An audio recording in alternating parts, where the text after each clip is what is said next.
September 11th actually brought not only the United States closer together, but the world.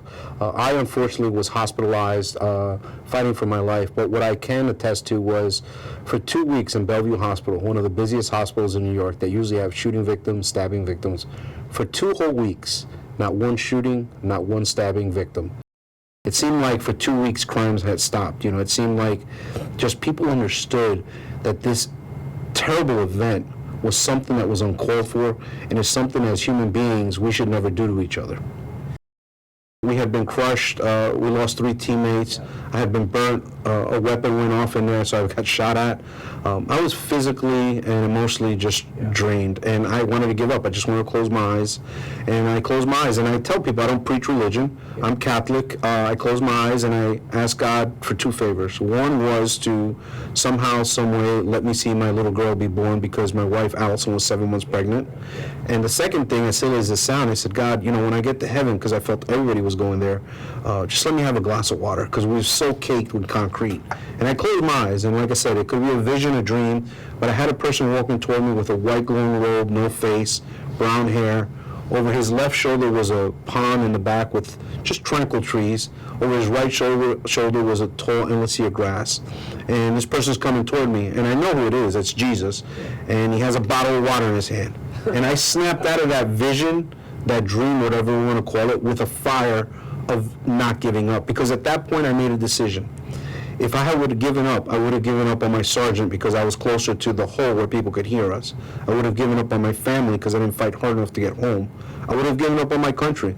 But most of all, I would have given up on myself. And at that point, I wasn't going to let the terrorists, or as I call them, the cowards, win.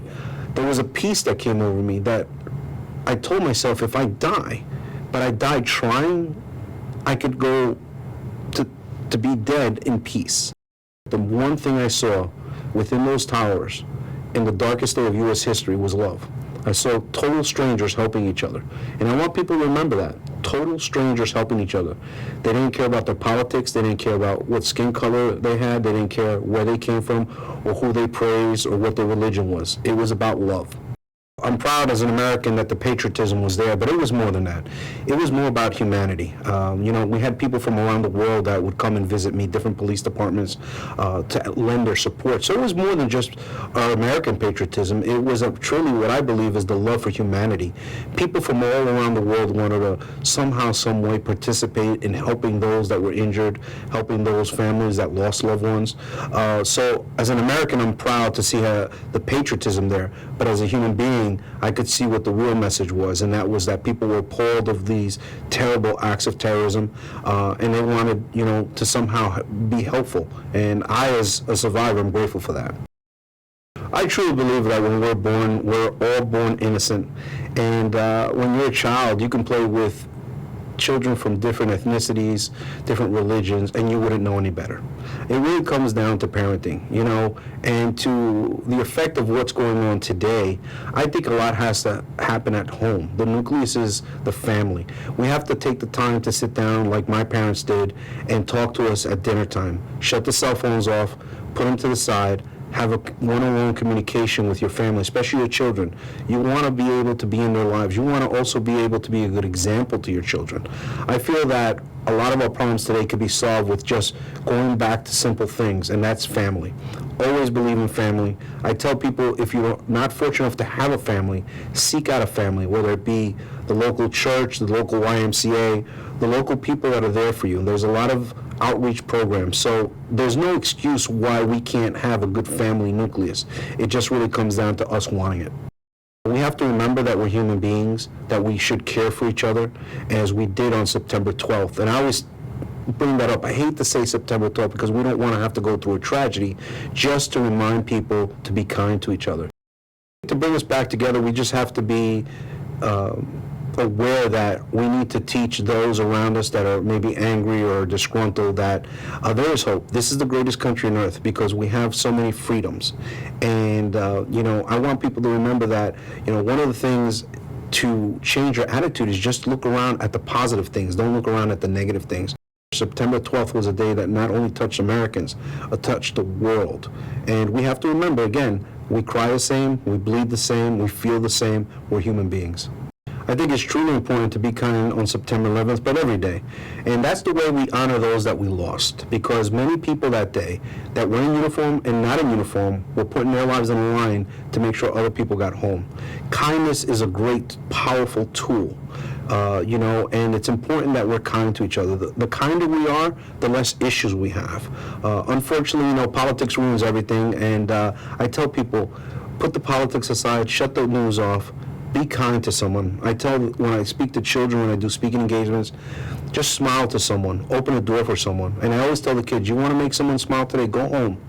Give a big hug to the person who's raising you, whether it be a parent, a foster parent, an adopted parent. Just give them a big hug and watch that smile come over their face. And I get the feedback later with kids like, Mr. Jimeno, you were right. You have the power with your kindness to change people's lives every single day. My mom and dad were both important. My mom always instilled in us faith, always gave me that never give up attitude. My dad was a beacon of strength and of hard work.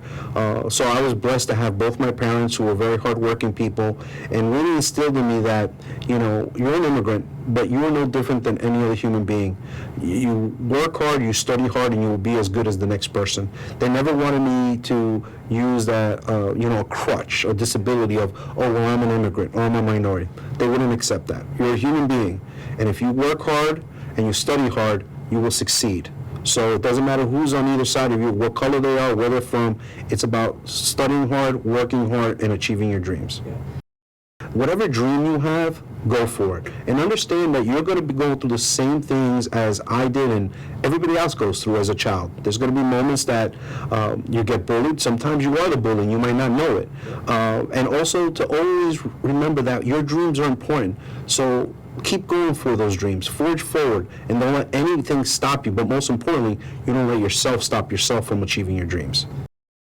I came from Barranquilla, Colombia here. My mother taught me to be proud to be an immigrant, but that understand that this country we came to is a very great nation. We were going to fly the American colors, we were going to learn English, and to bring our culture to make this country a better place, because we are a melting pot. What I would suggest to people that really don't understand that their freedom is not free, because I always tell people the flag is not made out of cloth, it's made out of the blood of patriots that have died for you to have that freedom. For me, it was the military that taught me that. I was able to go to 11 different countries. I got to see a lot of different cultures, meet a lot of different people. But as a 19-year-old sailor coming back in San Diego, I knew this was the greatest country on earth, because I was able to see the things that other people did not have.